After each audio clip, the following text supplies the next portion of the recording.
నమస్తే. యుగానికి ఆది యుగాది. మామిడి పువ్వుకు మాట వచ్చి కోకిలమ్మ గొంతుకు కూతనిచ్చింది. ఆహా, అందమైన వసంతంలో ఉగాది వచ్చింది. తీరా వచ్చిన ఉగాది వచ్చినట్టే ఉంది.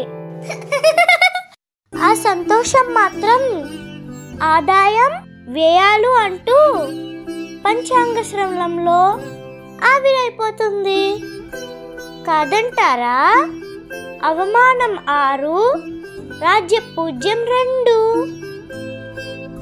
ఇలా పండితులు చెప్పే పంచాంగం వింటూ అయ్యో అని ఆందోళన పట్టణంలోనే ఉగాది కోకిల ఎగిరిపోయిందే.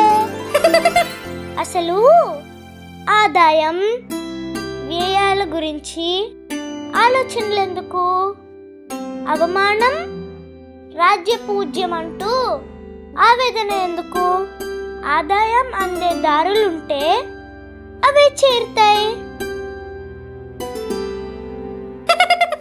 వ్యయాలను పెంచే వ్యసనాలను మార్చుకుంటే మారదాని తలరాత. అవమానం అంటే అంటరానితనమైతే కాదుగా.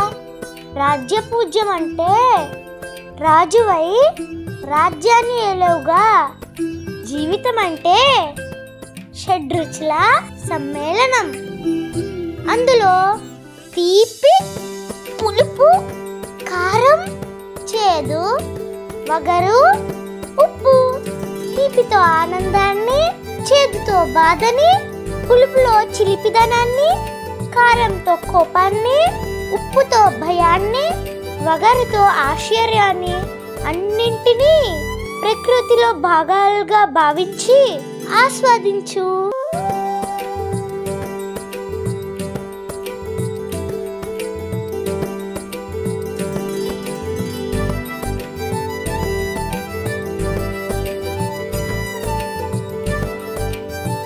ఆది ఛానల్ని సబ్స్క్రైబ్ చేయండి. ఈ వీడియో మీకు నచ్చినట్లయితే లైక్ చేయండి, షేర్ చేయండి. పక్కన ఉన్న బెల్ బటన్ని ప్రెస్ చేయడం మర్చిపోకండి.